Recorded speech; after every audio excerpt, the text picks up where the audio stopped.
Ang sarap po ng pakiramdam ngayon, no? Iba yung vibes dito sa hall na ito. Kinagagala ko po, no, na narito po ako para magsalita sa harap ninyong lahat. Una sa lahat po, congratulations sa ating lahat ng mga nakapagtapos. Thank you sa inyong paghihirap, pagpupuyat, pagpupursige, at pag-inom ng napakaraming kape. No? We also thank our faculty, our president, no, and then si Sir Ed, who is my classmate in CGSC, and all of the faculty. Pasalamatan at palakpakan natin ang ating mga guro. At syempre po, ang lahat ng parangal at papuri ay nasa paghihirap po ng ating mga magulang, ang ating mga lolo't lola, kapatid na pinag-aral kayo, mahal sa buhay, na very instrumental para kayo ay makapagtapos. Mga estudyante, harapin niyo po ang inyong magulang. Pwede po ba na pagbigyan po ako ng mga magulang na magsitayo po tayo at tanggapin ang masigawang palakpakan ng ating mga estudyante.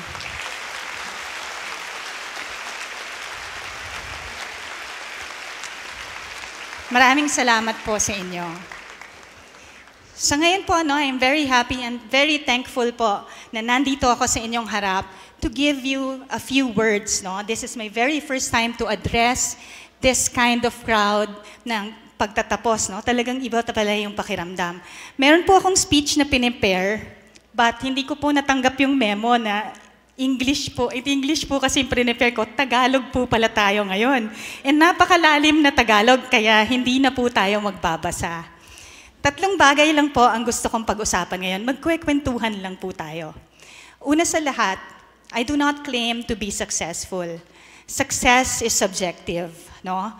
Pwede yan na tuloy-tuloy po na meron tayong goals para sa buhay natin. And yung iba po, makabili ng sasakyan, pundar ng bahay, success na yun para sa kanila. So iba't iba po yung level ng success para sa bawat isa natin. And kayo ngayon na nakapagtapos, this is just the beginning of greater challenges that you will be facing. So, ako po, nagbigay naman si Sir, no, ng aking credentials and all, but I still do not claim that I am successful. It's still a continuous process and a journey for me. And for me, ang success ko po, ang greatest trophies ko are my 2 sons na itinaguyod ko. No? Foremost, hindi yung buhay natin will not all be rainbows and butterflies. So graduate kayo, the high is really there, but there will be a lot of challenges along the way. No? Meron dyan, boss, na hindi nyo makakasundo, katrabaho na hindi nyo makakasundo. So it is not always a journey of rainbows and butterflies. No?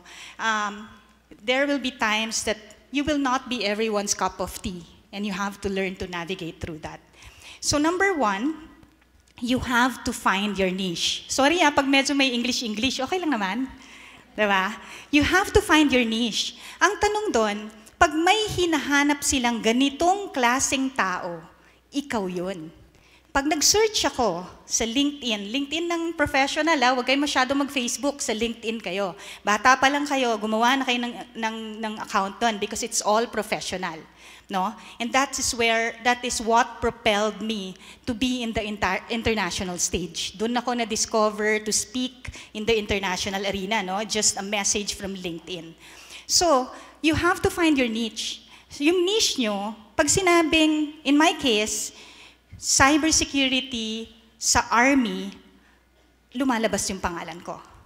So kayo ngayon, isipin nyo, as you graduate, what will be my niche? Yun yung specialization nyo, dun yung iuhon, na dun kayong makikilala, para kayo yung lalabas pag may hinahanap na ganung tao. So that's the first.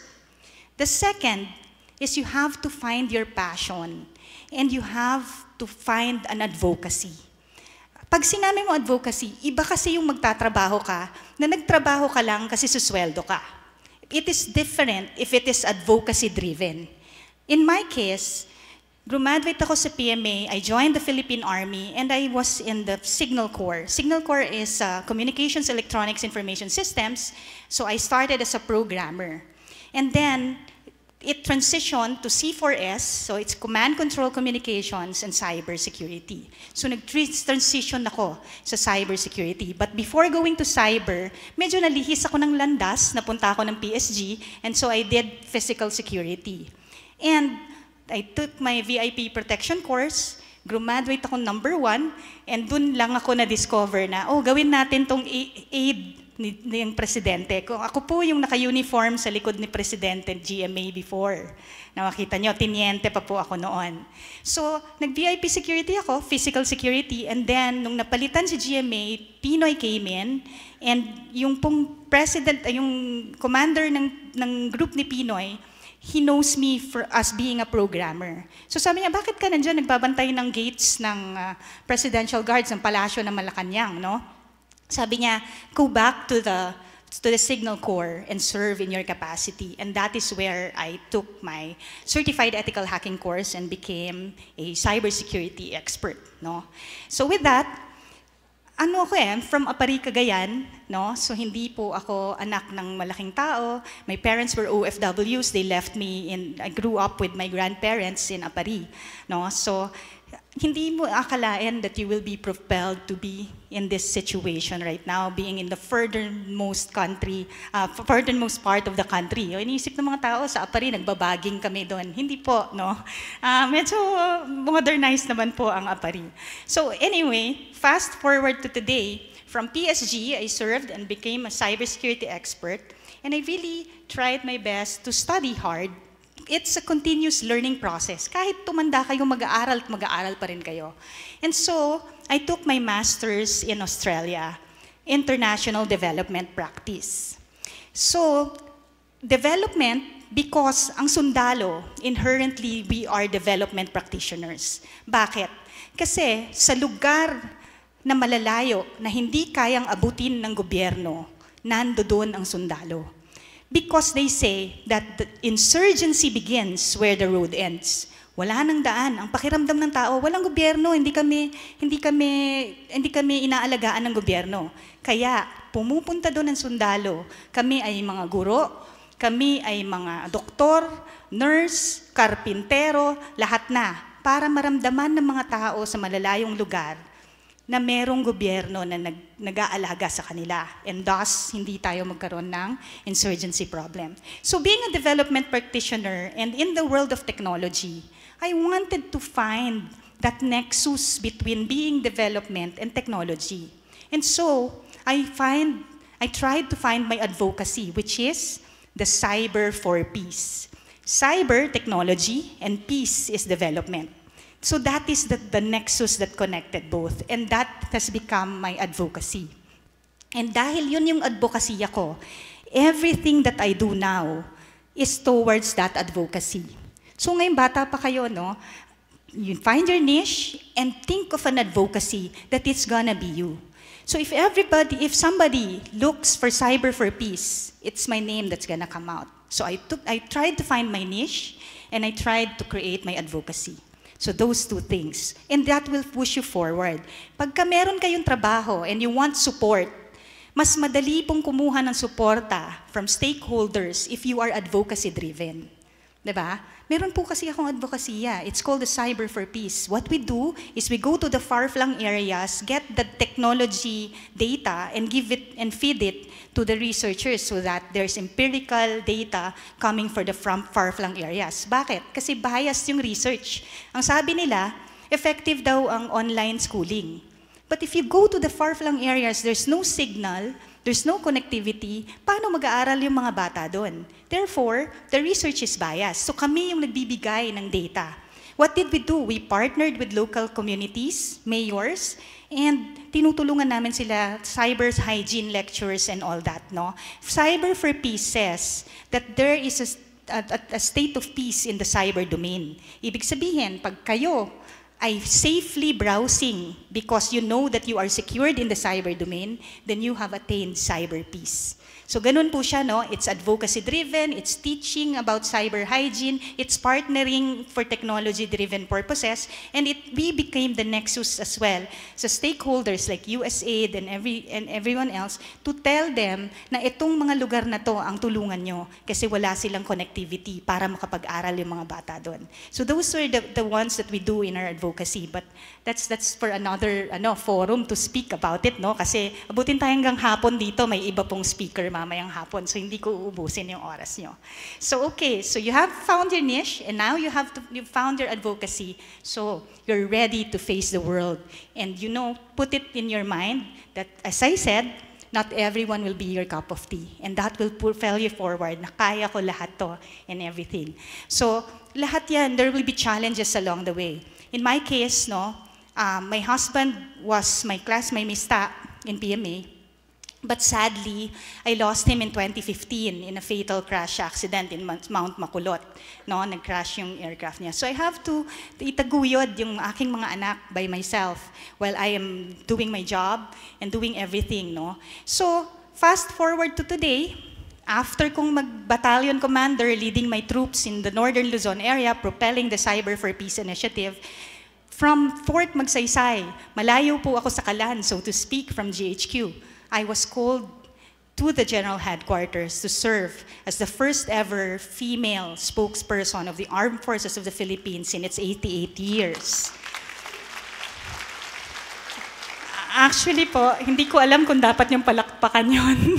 Because it's a very humbling experience for me. Because I'm thinking, why me? And how will I navigate through this? This is not my line. I'm a cybersecurity speaker, I'm an expert in cybersecurity. Hindi ko alam how to do public affairs, Wala akong training, I haven't been in the public affairs domain, but really I'm trying my best to represent the Armed Forces of the Philippines as the voice of the Armed Forces of the Philippines, and I'd like to believe that it is not because of gender, but because of merit.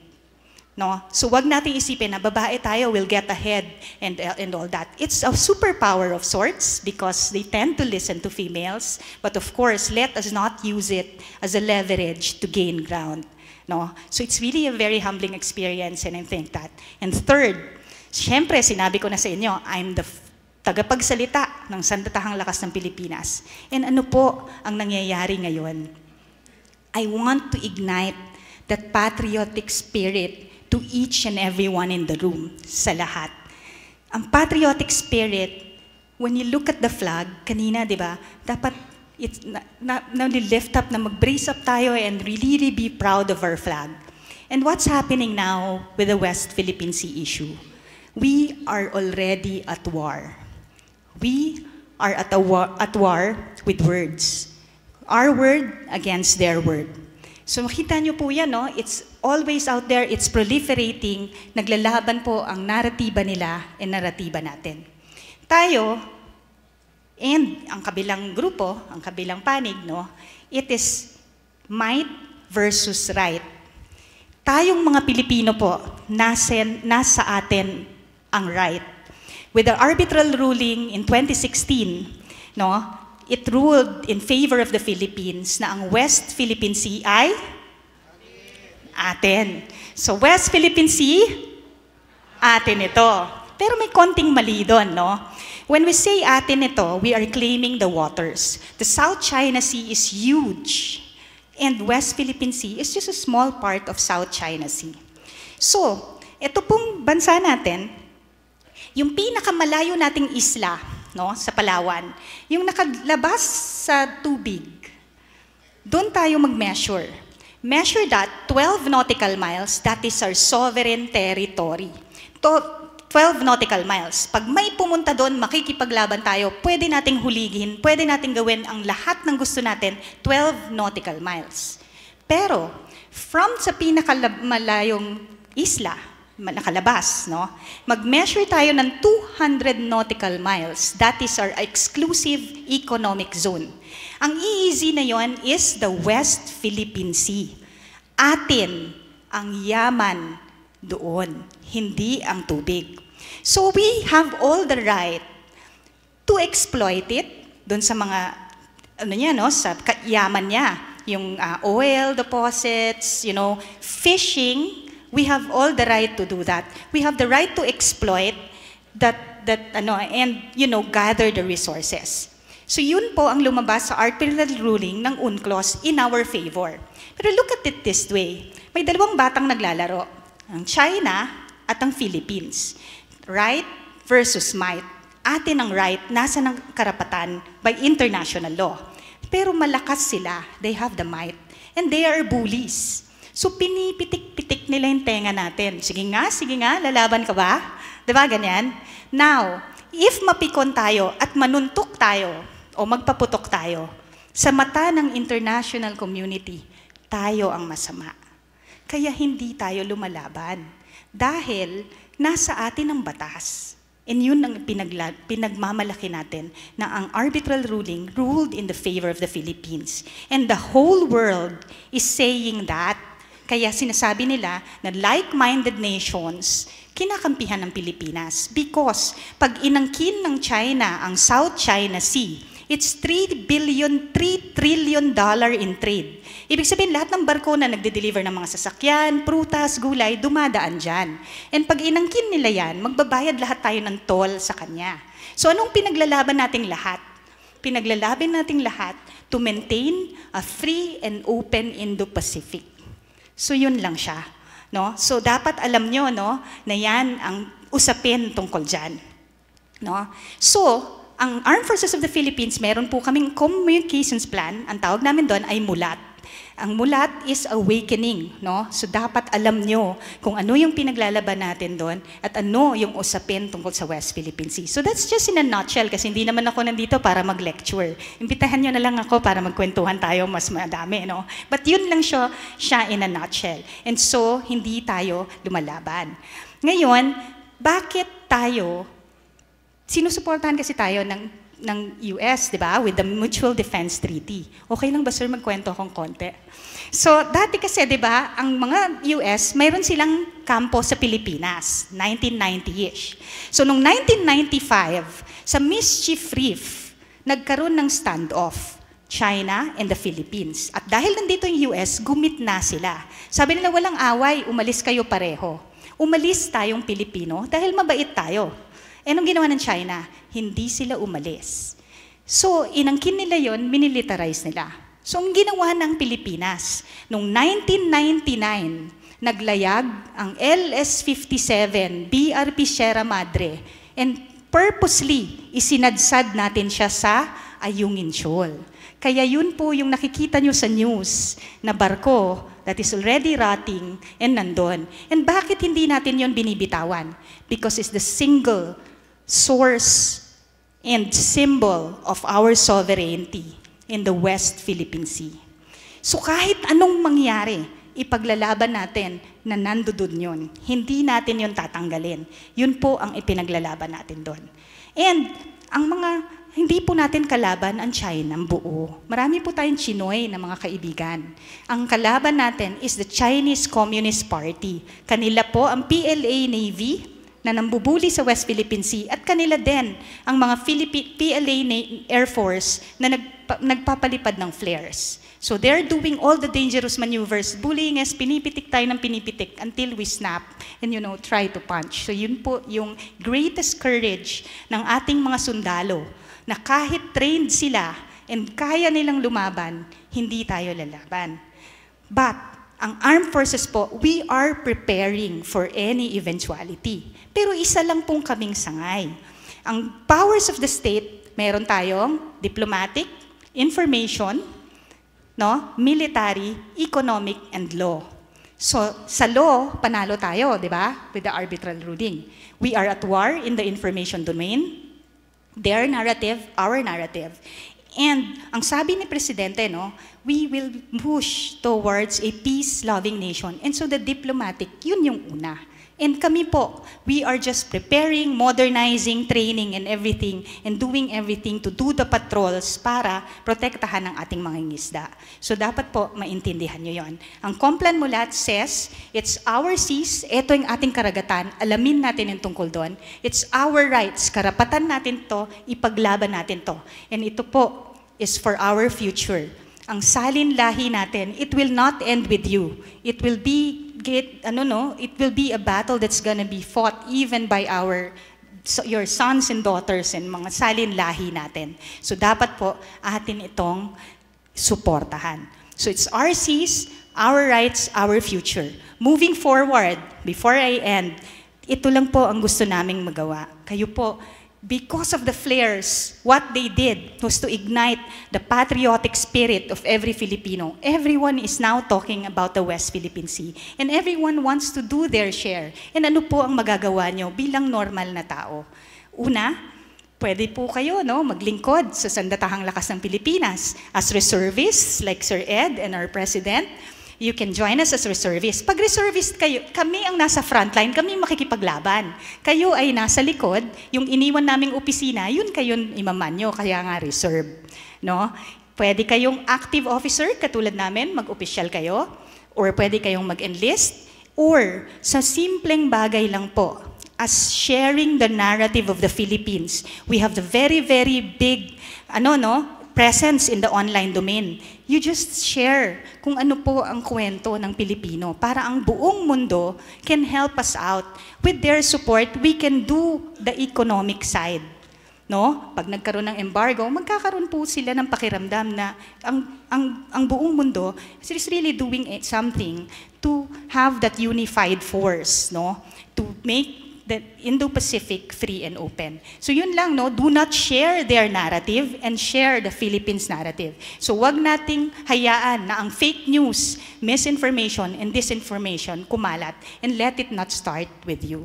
So yun lang po, marami po kayong pwedeng tulong na magawa para sa amin sa maliliit na bagay. So let that patriotic spirit of us having the West Philippine Sea ours para po for our generations to come, for our fishermen to freely fish in our waters, as these are our ancestral fishing grounds. So with all that said po, this is our seas, our rights, our future. Ang sinasabi po sa latest Octa survey, 7 out of 10 Filipinos are willing to fight with the AFP, and 8 out of 10 Filipinos trust the AFP. And nagpapasalamat po kami sa ganun pong resulta ng ating survey. So, with that said po, ang clearing lang dito is the demographics. Those who are supporting and willing to fight are the 40-ish generation, ang mga magulang. Sana po, ang ating mga kabataan would do the same. And for us to feel that you're willing to fight for your country, like our ancestors did. Sila Emilio Aguinaldo, napakabata niyan. Diba? Sila Andres Bonifacio, mga bata sila. Pero nga mga kabataan, ayaw mag-ROTC. Sa Korea, diba? Nag-deserve sila, kahit artista, babalik, magsuserve. But with all this said, sa lahat ng usaping ito, please be one of us, ignite that patriotic spirit, and let us all fight for the West Philippine Sea. West Philippine Sea? Ang hina naman. Sige mga may edad talaga yung sumasagot. Asa na mga kabataan? West Philippine Sea. Maraming salamat at mabuhay ang University of Makati. Mabuhay po tayong lahat. Ipaglaban natin ang West Philippine Sea. Thank you.